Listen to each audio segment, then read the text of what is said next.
for joining me. I'm Scotty D. It's another edition of Say No to Crack. And it's a first for me today. It's a Furch. My first Furch. It got dropped, and according to the customer, it sounds really good plugged in. He says all the sound men give him compliments.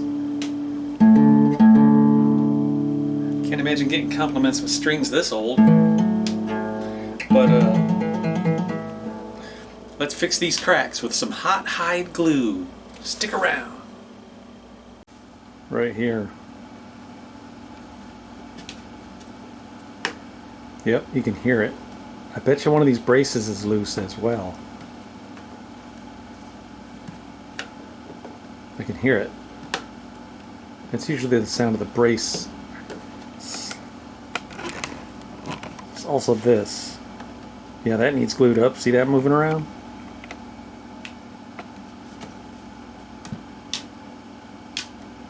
So we'll get the hot hide glue out. Better look inside too.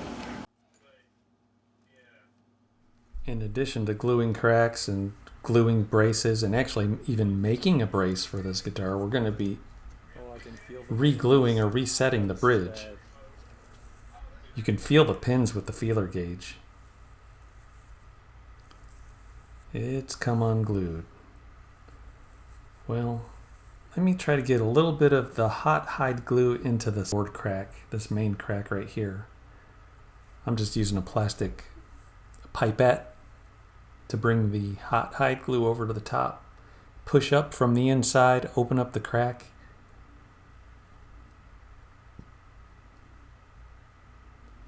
It's really hard to glue cracks right now with all the humidity in the air.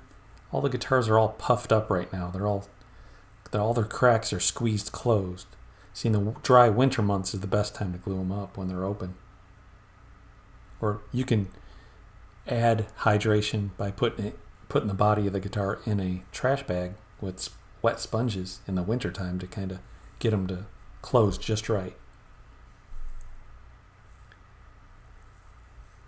Yeah, we're going to find out here in a sec, there's a missing finger brace right where this crack is. When the guitar dropped, it must have fallen out. As far as I know, it's missing. Well, now this soundboard to side / binding curved lining glue up is going to be done with fish glue because fish glue has a longer open time. That's going to allow me to get all those clamps on there. But we're going to be doing some fret crowning too. Crowning, polishing. That's what this one needs. Fret level, crown, and polish. Coming right up, sir. Oh, and I grabbed the Music Nomad fret shield to protect the ebony fretboard. I realized this guitar has a really long scale. Longer than anything that Music Nomad makes a fret shield for. At least I don't have this scale length. It's like 25.7 or something inches. I can use the 25.5, I just have to shift it. As I go down, I'll move the shield down. You could use individual shields in this for this recrowning. But here's the fish glue, room temperature right out of the syringe. It's a neat way to get it in there.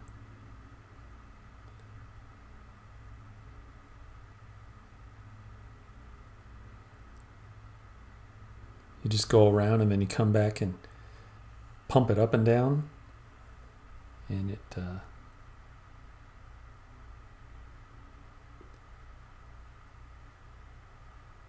kind of sucks it in.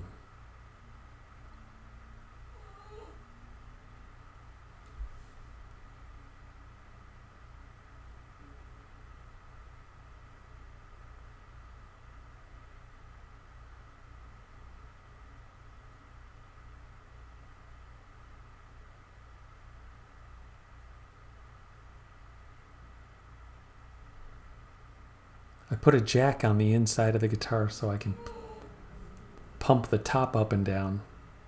Saying that pumping action helps spread the glue around to areas that need glue.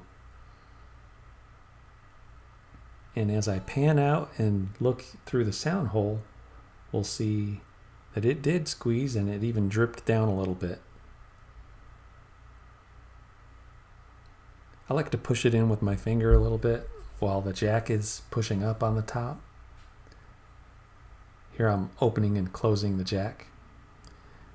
Okay, so there you can see we've got some decent squeeze out into the inside, or should I call it squeeze in. There's a little drippage of fish glue, so I'll get in a paper towel and wipe that up. These are the spool clamps. I put a little piece of wax paper down on the soundboard to binding edge, kind of wrapped it around. That way the glue doesn't squeeze up onto my cork spools. And I hate when that happens because it always pulls off little pieces of cork and then it eventually ruins the clamps. I got a dog over that doesn't come through the microphone. He's waiting for some attention.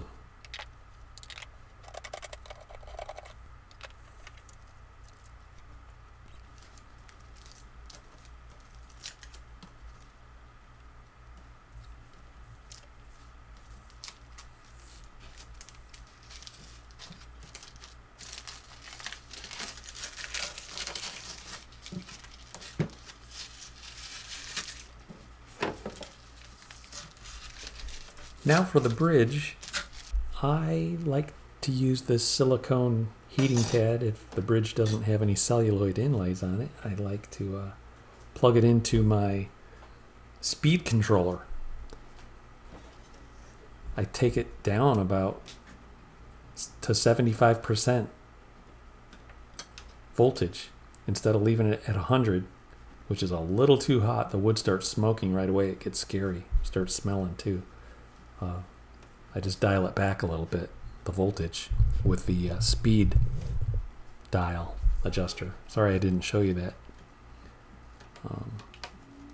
But it's a nice tool to have for plugging. You can plug in a soldering iron or soldering pen into that as well if you don't want full strength. If you want to use it for maybe cleaning out fret slots or something.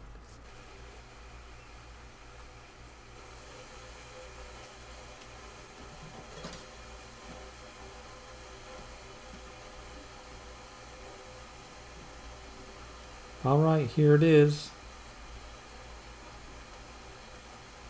There was a very thin layer of spruce that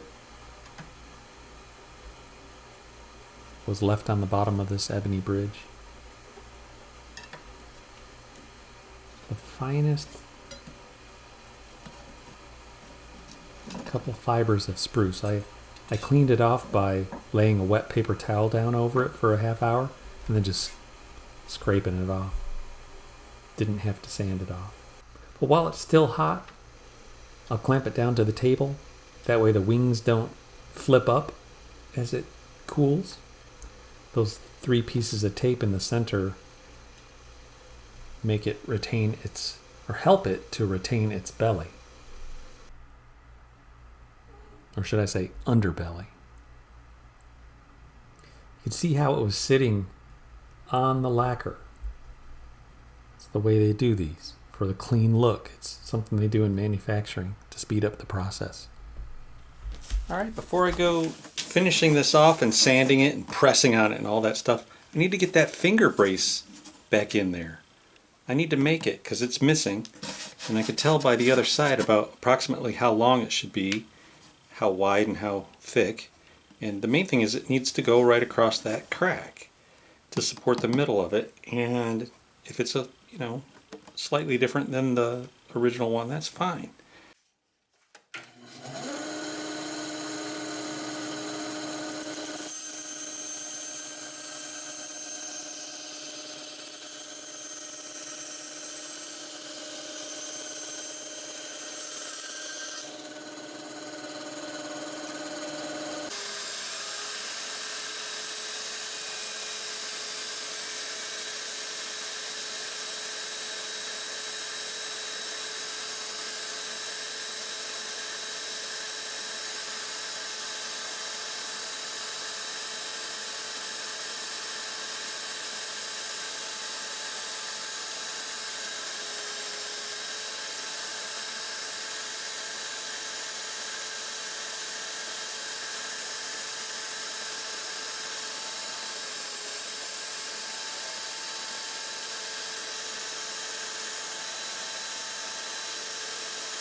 So here I have the new hide glue.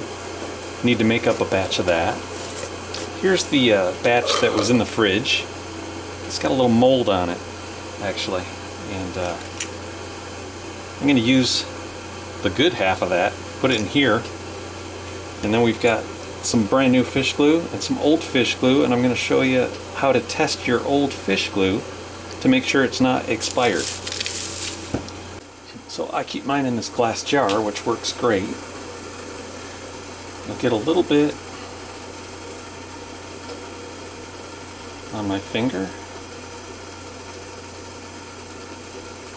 and you take it in between your fingers.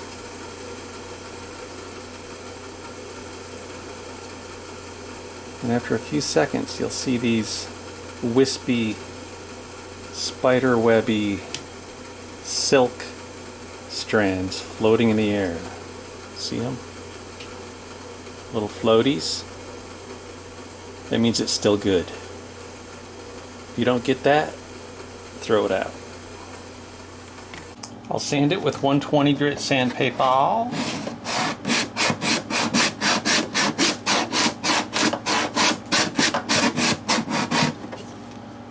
Then I'll clean it with naphtha.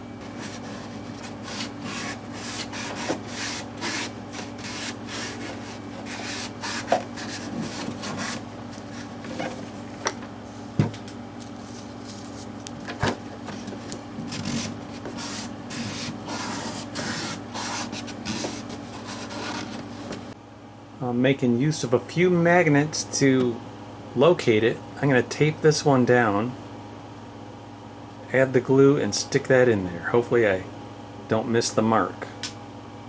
And this is one of the times where I think tight bond glue is the best glue. I always like to use it for interior cleats, and I know when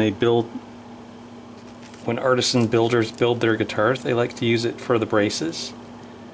And this is a brace. It's a finger brace. It'll allow it to cling to the top there, but I'm gonna clamp it up for an hour, and that's another good thing, is it only takes an hour to cure, and we're back in business.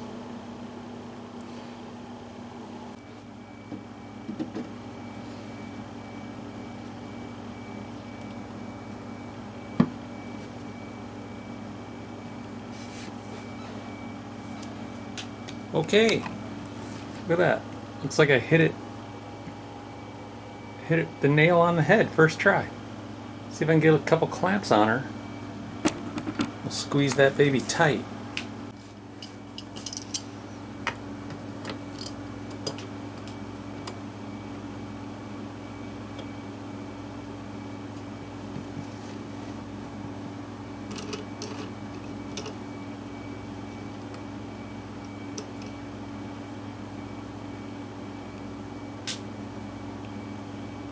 There's probably going to be a little bit of a magnetic pull on this second one, so it's kind of going to snap in place.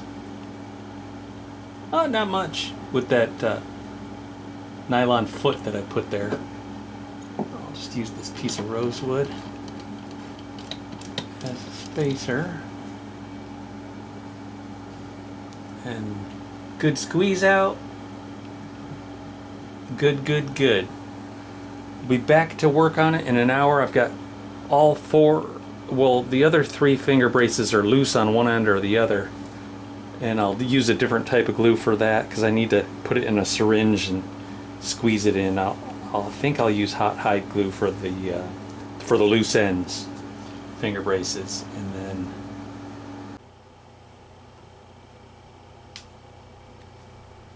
there it is, all glued up. I'll go in there with a wet Q-tip and go around the edges and try to tidy up the glue squeeze. Then I went in there with a syringe full of hot hide glue, and I got a little bit of the glue under each of the ends of the loose finger braces and clamped them up with the C-clamp from the sound hole. This is what it looked like. I didn't press play or record on the video recorder, but I figured a still photo is just as good. For this one, it was the same thing for all three braces. Once I finished that, I'm back out to the outside, and wiping on some fill and finish ultra thin with a foam lip brush. That's after sanding the crack to raw wood area. Remember, there was a bunch of missing finish right over here. Plus there was some glue squeeze out from the fish glue.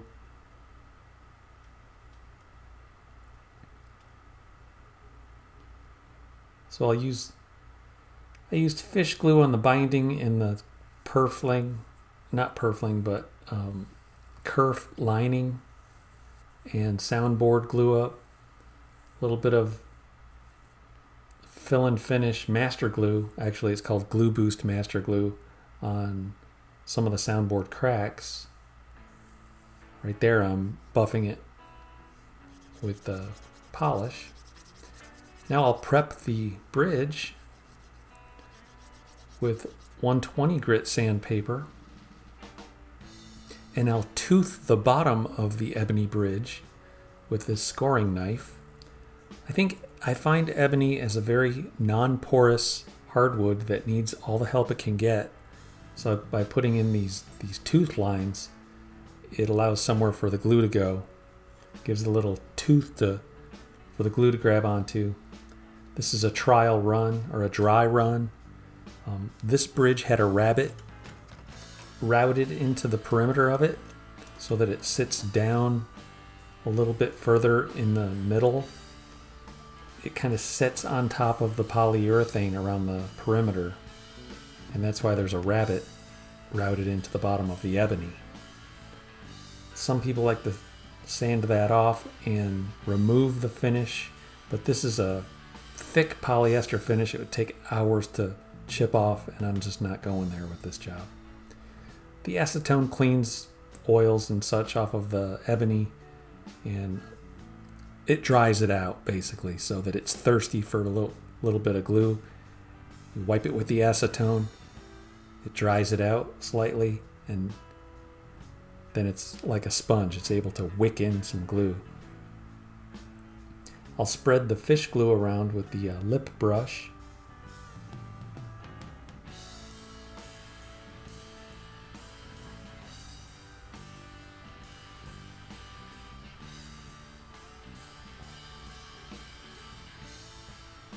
I'll get a bunch of fish glue down in those teeth.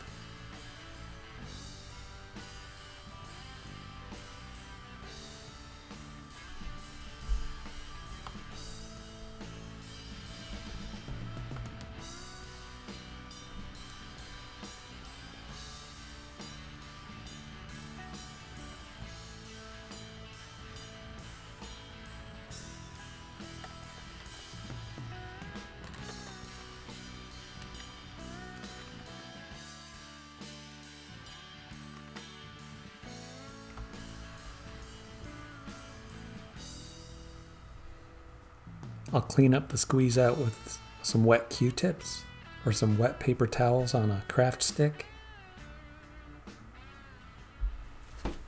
It's been 10 hours. I think that should do it. I won't put any tension on it today. Tomorrow. We'll get it strung up tomorrow.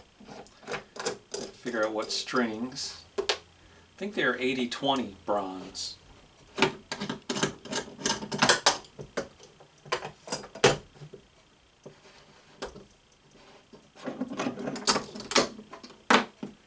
Might be the first time I've ever used fish glue on a bridge. I don't remember using it before in my lifetime, but I know a lot of people use it, and it's good. It's good glue.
this one really is going to sound good, like he said. This one, we had it set up at like 5/64 and 4/64 at the 12th fret, bass to treble. And right now it's measuring in at 4/64 and 3/64 respectively. And I think it's because the bridge was glued down. And by the way, it's a really good glue up with fish glue. You want to give it 24 hours under clamping pressure and then 48 hours until you put string tension on it. I'm just going to leave the string tension on it for the demo here and then detune it and leave it slack for about a week before I have them pick it up, just to make sure the glue is fully cured. But right now I'm going to loosen the strings, pull the saddle out, and put a shim down in the pocket there to raise the action back up to where it was before. Because 4 and 3 is more like an electric guitar action. Kind of like how you'd want a Gibson Les Paul, not a Furch acoustic. Even though he is the lead player in the band, I want to leave it where he brought it. So take these out, put a shim in there, and then we'll give it a demo.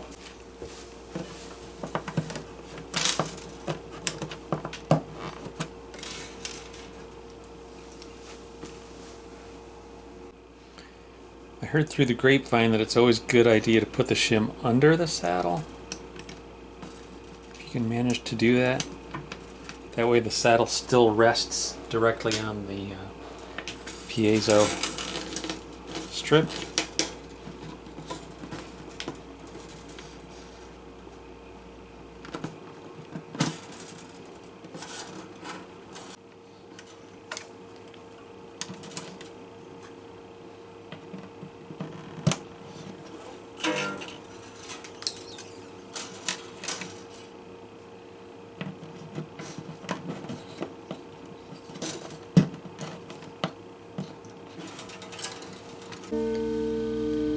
Thanks for sticking around this week and watching the crack video with me. It seems like it's been a long week.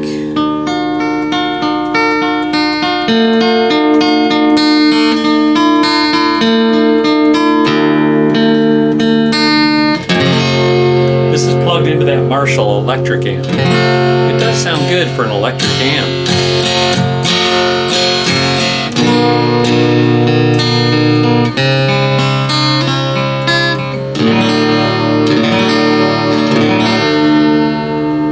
Here it is just acoustically.